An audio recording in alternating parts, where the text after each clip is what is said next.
Okay,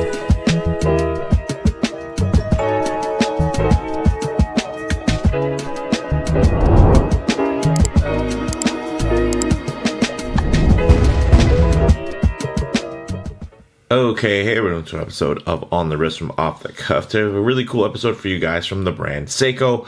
A little about them. They were founded back in 1881. They are Japanese in origin and now factories throughout Asia. They cover all market segments from entry level to high end. And in terms of the type of watch, this kind of fits within two genres.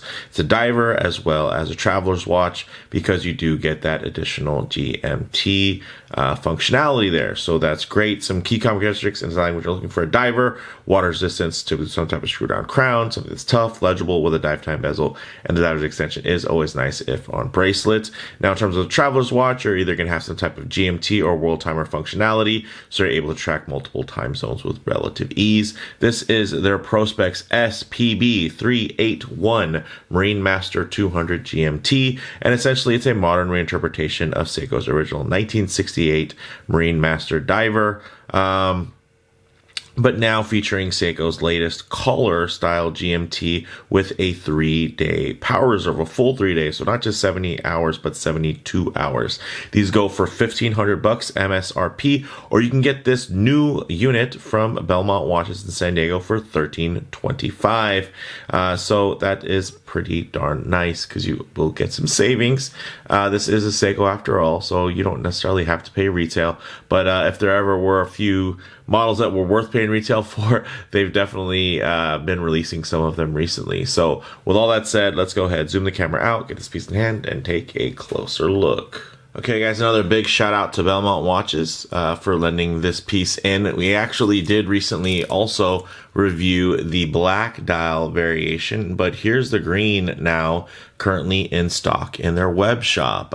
You guys can see it still has all the stickers on. I'm just going to peel this back so you guys can get an idea of how these end links look and the links on the bracelet. But man, the real star of the show here is going to be this green motif with that sunray dial and then that glossy ceramic bezel insert.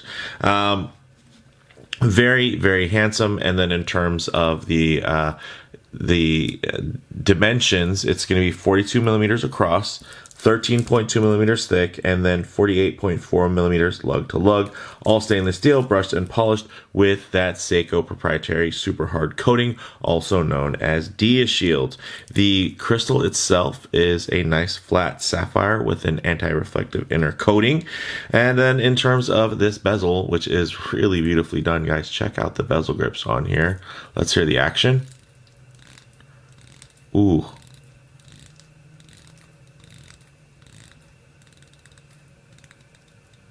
Ooh.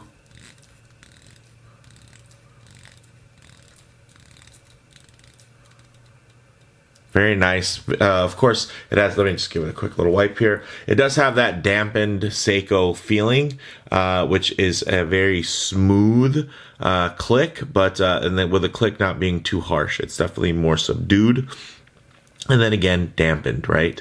But it is very nice and absolutely does do the job. Let's actually get this a little, now that I wiped off some of the fingerprints, we'll just get the dust from the rag off of there. Okay, let's talk about the rest of the details here. The crown is screw down and unsigned, but look at the details on there. Definitely a higher step up, and that's going to be one thing that is actually a continuous theme that we're going to see here in terms of the fit and the finish execution. Look at that bevel and the transition from that nice fine satin into that super high polish gloss. My goodness, it's gorgeous. So they definitely took it up to a higher level, you know, and these little interactions here, these little bezel grips, those little spots are where you can tell. Also, you can see that this bezel insert is really beautifully done. It actually reminds me a lot of the SLA models in terms of the Marine Master 200 lines that do have a similar look but have been limited edition. Some are now US kind of, there's regional releases as well, but if you guys are familiar with the channel, you've probably seen a couple of those, and they have a very similar bezel insert style, bezel grip style, even the crown style, and of course the case style overall. But those have the 8L movements and are much more expensive, slightly thicker. And I'm seeing a lot of those design cues and a lot of those premium kind of upgrades here on this really awesome SPB model, which of course is going to be cheaper, right? You can get this one for $13.25 from Belmont, and I think that's a pretty nice deal. Now, although you can't see it because of course this thing is all stickered up, you're going to have behind that case back is going to be an automatic Seiko 6R54 GMT, and you're going to be able to get 72 hours or a full 3-day power reserve beating at 3 hertz or 21,600 vibrations per hour in terms of the beat rate. Now, this dial is very handsomely appointed and definitely very legible. You're going to see these race indices, or this sunray green dial, date at about the 4:30 o'clock, brushed and polished hands with a gold GMT hand. So you're going to have some really nice contrast to where this is always going to be kind of catching and reflecting light in a great way for legibility, as well as some nice visual interest. Now, in terms of the loom, you're going to have Seiko Lumorite.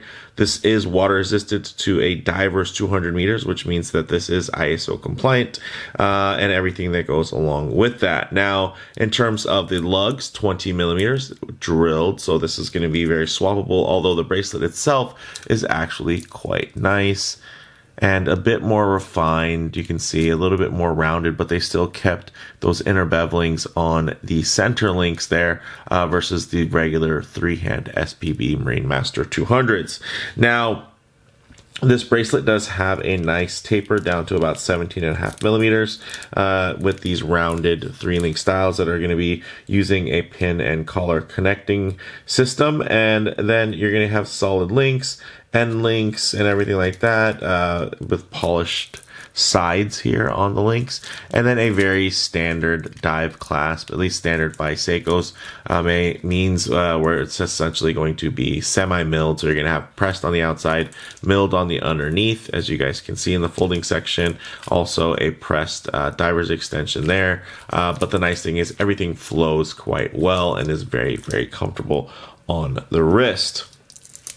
So with all that out of the way, although I don't have, this is a brand new watch, so I'm not going to be sizing it for my wrist. One thing I can do very quickly would be to put it and just kind of drape it over the wrist so you guys can get a bit of an idea of how this piece might wear for you. Of course, if I do have my wrist a bit too close to the camera here, it's going to seem a little bit larger thanks to some perspective distortion. So what I'll do is keep my wrist nice and low here and then just kind of tighten up the frame so you guys can get a more detailed view, but still have a bit of a truer aspect ratio of how this may lay on your own wrist.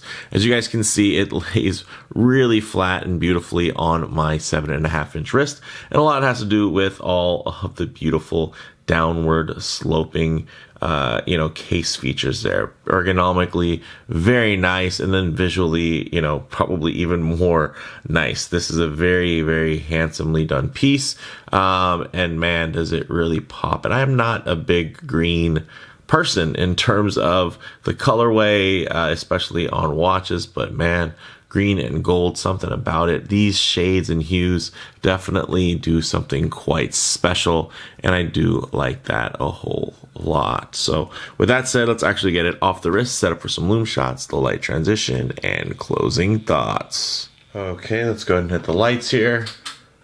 Hey, as you can see, beautifully loomed and very bright and vibrant. Great amount of contrast. Of course, that's in pitch black.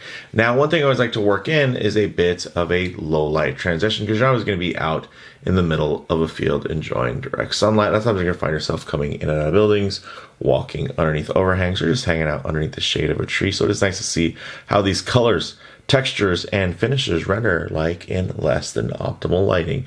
As you guys can see here, that green can really come off as just a deep, dark black color, but it's definitely ready to show those dynamic pops depending on the lighting angles. Even if I get into some harsh lighting here, which typically could expose any types of production defects, all you're going to see is actually the way the green plays is quite different. Of course, different types of materials. You're going to have that ceramic bezel insert, as well as that nice sunray dial, and they're just going to treat the light differently in terms of reflecting, absorbing, and just overall play with the way that the light is kind of dancing off of those surfaces very, very nicely, guys. And of course, you're going to have ultimate legibility.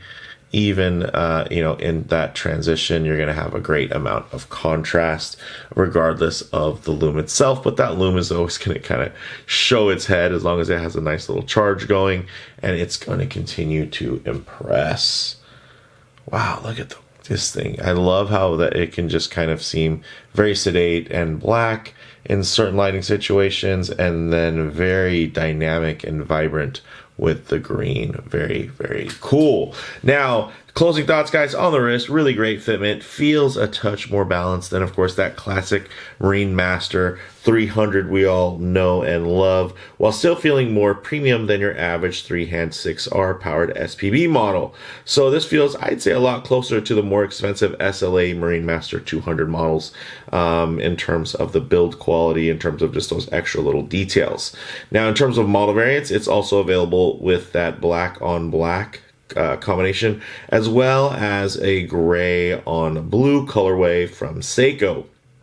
Now, in terms of comparable models, I'd say, one thing to consider is that this really out-heritage similar micro brands, as well as kind of out in-housing similar priced Swiss options. So I think that really puts this in a bit of a sweet spot.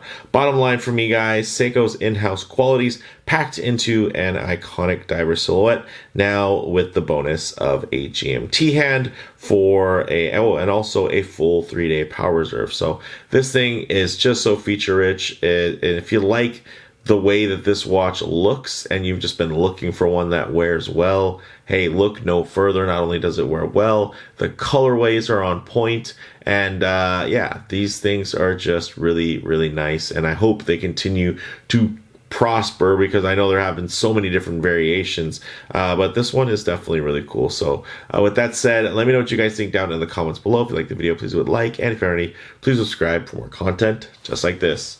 Thanks, guys.